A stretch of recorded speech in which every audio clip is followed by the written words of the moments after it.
Okay, so today we're going to be talking about the Vince McMahon allegations and hearing what some people in the podcast and wrestling world had to say about it. So we will start off with Joe Rogan here. Now, Joe isn't someone who is a fan of pro wrestling, so his opinion is just very to the point. He has no emotional connection to the situation like a lot of us do. And he basically says that it just makes a lot of sense for Vince McMahon to do something like this. He talks about how to be in your 70s, still injecting steroids into yourself, lifting heavy weights every day, being involved in a business like pro wrestling, and to be a billionaire. It's pretty obvious that a man like this would need a lot to get himself going, and that this intensity that he has in other areas of his life probably will carry over to his sex life as well. And yeah, Joe is 100% right here, but I don't think he spent the time to really look into the whole story yet, because this is more than just Vince being a guy who needs a lot of sexual intensity to get going. What he was doing to this girl, and I'm sure to many others, was truly evil and sadistic. And he's obviously just a crazy, power-hungry, egomaniac psychopath. Yeah, it's a good week to be in the WWE. Yo, dude, that Vince McMahon is wild. That boy's out there. I read this. I couldn't get through the text messages. I started trying to read them, and I was like, I don't want to read. This is like poison. But the thing is, when I see that dude with his shirt off, he's 80 years old, he's got a chain around his neck. What, are you shocking me with this information? Yeah. Don't you think it takes a lot to get that guy going? No, it's. You're saying he needed to send all those text messages to get aroused at that I age? think he probably needs a lot just for stimulation. Listen, he's a billionaire. Right. He's been running pro wrestling for fucking decades. He's world famous CEO of this giant fucking multinational company, pro wrestling company. He's also in pro wrestling. Right. He gets out there and competes. He does it. Yeah, I guess. Or, performs, I should say. At a certain point, I guess, if you're that through the looking glass of reality, like you become a heel in life. Life is heel, and everything is a match. Yeah, if you're going to be really successful at putting together pro wrestling, probably be pro wrestling all day long. You got to stick with it. Yeah, like stay in it all fucking day long. Don't go read Nietzsche at the end of the day.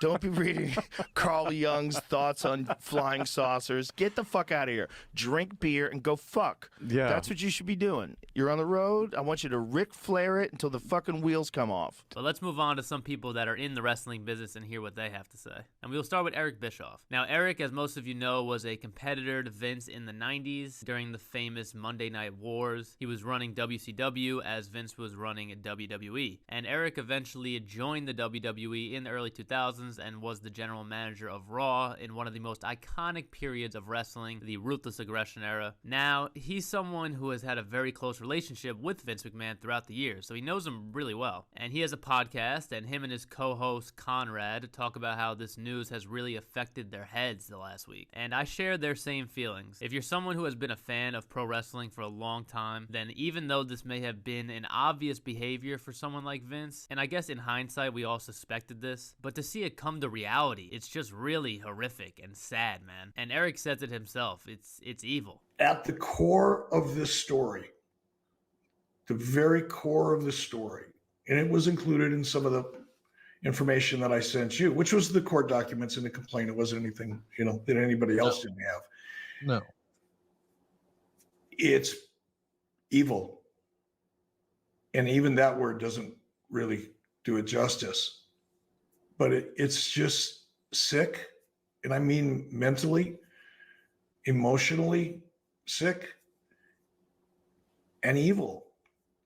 And the victim, because I know all the haters are going to, oh, but he didn't say enough about her. I can't imagine what she's going to go through for the rest of her life.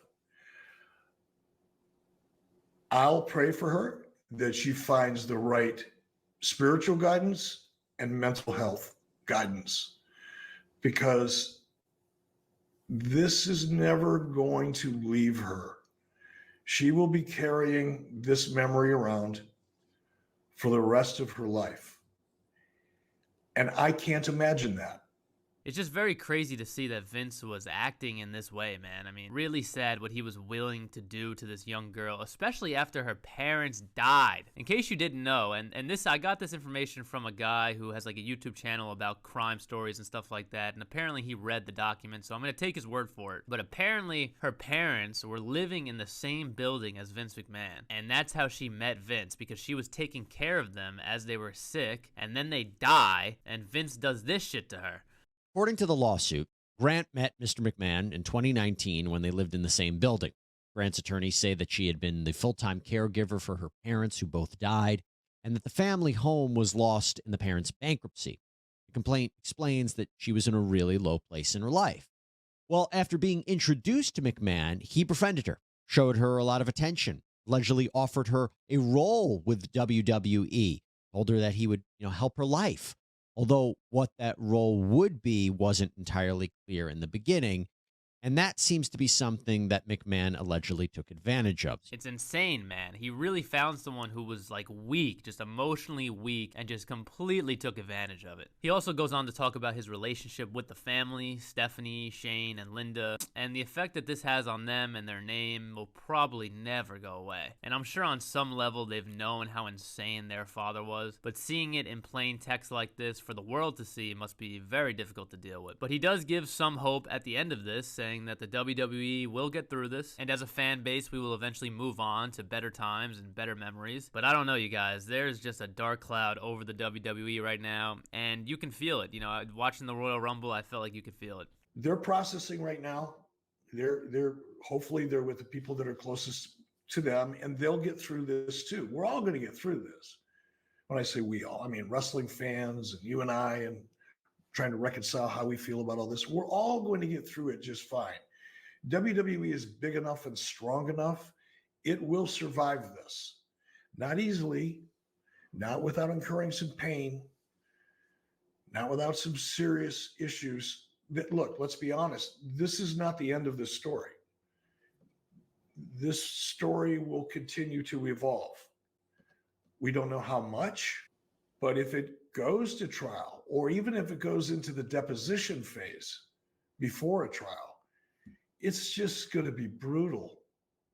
And when it's all over, we're all going to get through it. And we'll be talking about next year's WrestleMania and the WrestleMania after that and all that good stuff. And I think people will get past it. But damn, it's unbelievable. All right, so we'll finish this video listening to what Jeff Jarrett had to say here. Again, Conrad goes into a little bit more detail about how this has affected him as a longtime fan. And then we get Jeff Jarrett talking about his opinion on Vince. Now, Jeff is someone who is very connected to the McMahon family. Not only did Jeff Jarrett work for the WWE as an iconic wrestler in the 90s, but his father was someone who did business with Vince's father back in the day. So Jeff's parents and also his grandparents had a really close relationship with the McMahon family. And this is what he had to say about Vince, and he also throws out the word evil again, just like Eric Bischoff did. The screenshots that I read, it was toxic. It was unbelievable, hard to wrap my head around all of it. Yes. Knowing, and look, my opinion is subjective, and however much credit you want to give him or the family or the WWF and the team, and going back, Vince acquiring it from a gorilla and the other two, and it just, the history of it all. Everybody looks at this completely different, and there's a Twitter voice and an Instagram voice, and they are different, and a Facebook voice and the mainstream media voice, and old school, new school. But no matter where you sit on it, it is disturbing. And for all intents purposes, it's the end of an era.